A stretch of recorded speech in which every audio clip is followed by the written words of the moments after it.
பாரு உங்க கண்ணு எப்படி இருக்கு? ரெக்கவர் ஆயிட்டே. உங்களுடைய ரசிகர்கள் நிறைய பேருக்கு ரொம்ப கவலையா இருந்தது உங்க மேல. அந்த மாதிரி எல்லாம் இருக்கிறதுக்கு சான்ஸ் இல்லையே. கண்ணை காப்பாத்துங்கன்ற அளவுக்கு வீடியோல இருந்து உங்களுக்கு தெரியாதா? ஆமா சார். டவுன்லோட் இருந்தா எவ்வளவு பெருசா ஊதுவாங்கன்னு உங்களுக்கு தெரியும். வீட்டுல எல்லாருக்கும் தனித்தனி பேர் இருக்கு. ஆனா நீங்க வச்ச பேரு இன்னொரு பேர் வந்திருக்கு. என்னது பானபத்திர ஓனாண்டி இல்லையா? அந்த பேருக்கும் இவர் பண்ற ஆக்டிவிட்டீஸ்க்கு ஒத்து போற மாதிரி இருந்தது. நீங்க சொல்ற பதில வச்சு பார்த்தா அது பாடி ஷேமிங்காக சொன்ன மாதிரியே இருக்கு. இருந்துட்டு போகுது. விக்ரம் வந்து பானங்கிற வார்த்தையை மட்டும் எடுத்துக்கிட்டாருன்னா இல்லையா விக்ரம்?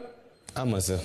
குண்டு பைப்ல எப்படி கோர்த்து விடுது பாரு. பானபத்திர ஓனாண்டிக்கும் நீங்க ஒரு விளக்கம் சொல்லுவீங்க நான் நினைச்சேன். உங்களுக்கே அந்த பேருக்கு அதுக்கு சம்பந்தப்படுத்த முடியல.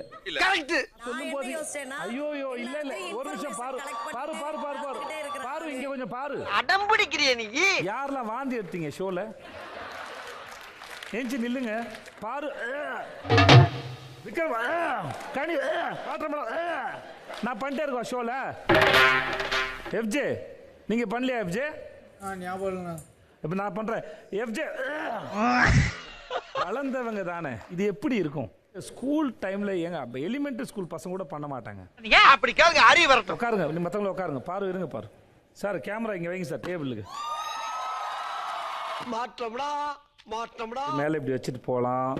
இந்த இடத்துல எந்த இடத்துல உங்களுக்கு இது ஆபாச குறியீடா தெரிஞ்சது? இது சூப்பர் அப். ஃபர்ஸ்ட் யார் சொன்னது ஆபாச குறியீடுன்னு? பாரு தான் சொன்னீங்களா? பாரு என்னுடைய பார்வையில இல்ல உங்களுடைய பார்வை ஏன் அங்க போச்சுன்னு எங்களுக்கு தெரியாது. எவ்வளவு பெரிய கேவலம் தெரியுமா? அவன் அடிச்சு புடிச்சு ஓடிக்கிட்டு இருக்காங்க. இந்த இடத்துல திவாகரை பார்த்து ஆபாச குறியீடு காட்டுறதா அந்த பொண்ணுக்கு வேலையா? எப்படி அந்த இடத்துல அப்படி யோசிச்சீங்கன்னே என்னால அந்த இடத்துக்கே வரவே முடியல. கரெக்ட்பா. நிக்கும் பேலன்ஸ். அந்த இடத்துல அது வக்கரமா பார்க்க முடிஞ்சது. எப்படி முடிஞ்சது உங்களால? அது பேர் தான் வக்கரம். வெக்கமா இல்ல? திவாகர் நீங்க சொல்லுங்க. பாரு வேண்டாம். திவாகர்கிட்ட ஆபாச குறியீடு காட்டுறதுக்கு என்ன சம்பந்தம் இருக்கு?